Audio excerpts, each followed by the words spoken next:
सुख करता जय मौर्य, दुख हरता जय मौर्य, कृपा सिंधु जय मौर्य, बुद्धि विधाता जय मौर्य, गणपति पापा मौर्य, मंगल मूर्ति मौर्य।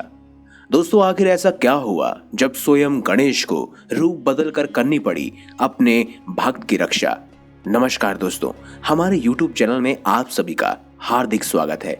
दोस्तों, आज हम आपको एक ऐसी सच्ची घटना से रूबरू करवाएंगे जिसे सुनकर आप भी दंग रह जाएंगे और सोचने पर मजबूर हो जाएंगे कि किस तरह गणेश जी ने अपने भक्त को बचाने के लिए अपना रूप बदलकर उनकी रक्षा की। दोस्तों, ये कहानी हमें भेजी है महाराष्ट्र के मुंबई के रहने वाले सत्येंद्र जी ने।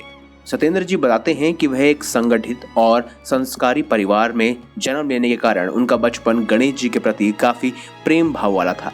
गणेश चतुर्थी एक ऐसा त्योहार है जो मुंबई में बहुत जोर शोर से मनाया जाता है और लोग भी इसमें बढ़ चढ़कर हिस्सा लेते हैं। मुंबई में गणेश जी के पर्व का एक अलग ही माहौल होता है, जिस वजह से उनका गणेश जी पर विश्वास और भी ज्यादा बढ़ जाता है। वैसे तो मुझे कभी भी किसी कार्य में उलझन नहीं होती। अगर कभी ऐसा भी हो जाता है तो मेरे प्रभु हमेशा मेरी मदद के लिए आते हैं। बात सन 2013 की है, जब मैंने अपनी 12वीं की पढ़ाई खत्म करके नौकरी के लिए अप्लाई कर दिया।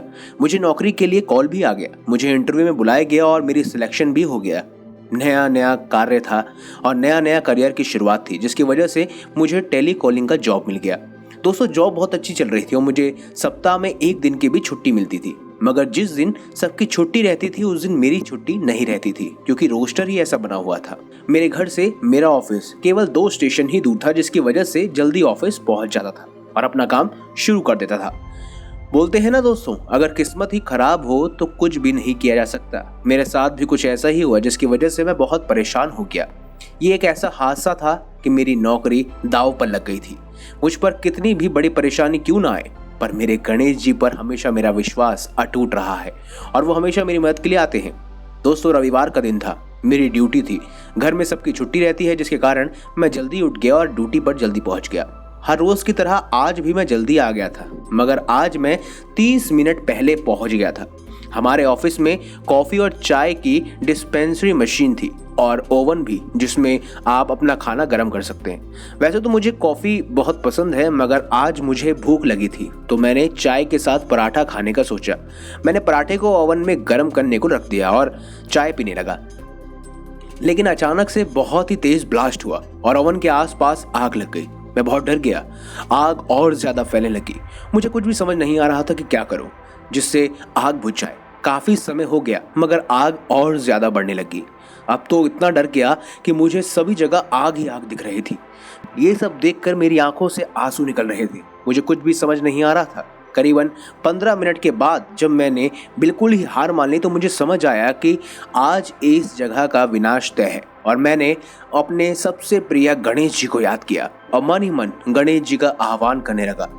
रूप बड़ा निराला, गणपति मेरा सबसे प्यारा, जब कभी भी कोई मुसीबत आए मेरे बापा पल भर में ही उसका हर कर डाला और उनके गुणगान मैं गाता गया। करीबन 15 मिनट के बाद जब मेरी आंख खुली तो ऑफिस की काया पलट गई।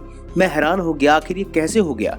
मेरा ऑफिस एकदम से साफ और सुंदर हो गया। मेरे पास एक बहुत बड़ा चूहा बैठा हुआ था। इस चूहे में कुछ एक अलग ही चमक थी और इसका कद भी काफी बड़ा था।